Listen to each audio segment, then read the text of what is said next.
Hey, what is up guys, it's Westy here, and today I'm just going to be talking a little bit about Battlefield 5, or whatever the next Battlefield game is going to be called, really. So, basically, I'm going to be talking about what improvements can be made from the previous Battlefield game, or games really, because, I was going to do what improvements could be made from Battlefield Hardline to Battlefield 5, but then I realised I didn't play basically any Hardline really. I played a bit, but not too much. And with Battlefield 4 I've put over 100 hours into it, so I'm a bit more experienced with that. So I'm basically going to be doing, from Battlefield 4 to Battlefield 5, what can be changed. And the reason I'm doing this basically is because the support for Battlefield 4 just ended. About a week ago. I am uploading this late. So DICE have said that they won't stop supporting the game entirely, but they won't be making any more DLC, any new content. They'll just be doing minor bug fixes and stuff like that. So, a lot of people are upset by that, but to be fair, it is a 3-year-old game now, and DICE have supported it for a really long time and done a really great job at supporting it and doing stuff for the community like that, so that's really good.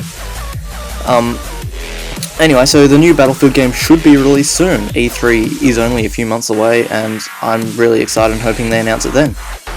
But yeah, Battlefield 4 in general was a really great game. It had a pretty rocky start. It had shabby ports and low frame rates and a really bad netcode, but got better over time. DICE supported all that. They let out patches, they fixed it, all this good stuff, and eventually it became one of the best optimized games I know of, and probably with the best netcode I've played in a first-person shooter. I went from having awful connection to hardly having any connection problems at all. So they've just really gone above and beyond with supporting the game beyond its expected lifespan and fixing problems for us who are playing it. So the first thing I'd like to change really though is the spotting. And in a game as big as Battlefield, it is a good idea to have spotting in it. It's basically a requirement, otherwise you wouldn't really be able to tell your teammates where people are and you'd lose enemies all the time and stuff like that.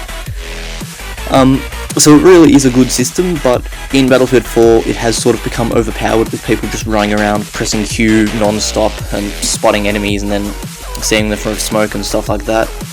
So one possible way to fix this, I reckon, one way I would like to see it, is little orange arrow that appears above their head. Have it stay where they were when you tag them, so if they run away from where you tag them, the orange arrow will still be there. This way you can tag them, show your mates where they are, show your teammates where they are, give them have a good idea of where the enemy player is, but you won't be able to just hit them through a wall or something like that. So that'd be a good way to improve the spotting system and make it less overpowered. I'd also like to see more official servers really. I'm not sure how this was on console because I haven't played Battlefield 4 on a console really, because I still own a 360 and not too keen on playing on that. But anyway, yeah, majority of the servers on PC were custom ones, and that is good. I do love custom servers and I play on them 99% of the time. But if you do have the occasion where you want to sort of play like a vanilla Battlefield experience, there are servers that offer it, but it would be nice to join a game knowing, this map is going to have 64 players, the Conquest Large has this many tickets, and you just know it will be just vanilla Battlefield. No bans on guns, no special mods or anything like that. Yeah, so it would be nice to see some improved official dedicated servers, at least on the PC. Once again, I have no idea about the console versions and how they work. Something it could also take from Hardline, I reckon, is the Enforcer class, the way that works with the, so you can sort of take magazines from the support class really, if they have a ammo kit, and that's a really good way to counter the problem of people just not putting down ammo kits when other people need ammo, either because they're assholes or they're not paying attention, or they don't know how. So that's a really good system, and I do hope that is carried across to Battlefield 5. And one last thing, it sort of is a bit of an odd request, but sort of like expand on the test range they had in Battlefield 4, make it easier for new players to learn how to use the vehicles, how to use the guns. I do reckon in the test field it would be a good idea to be able to customize your weapons and equipment and vehicles in any way you want, just to test out the different variants. But yeah, apart from that, there's also one more thing I really would like, and that is no exosuits or jetpacks like I know COD is sort of moving that way, and heaps of people love it, heaps of people don't, heaps of people are saying Battlefield will move back to World War II.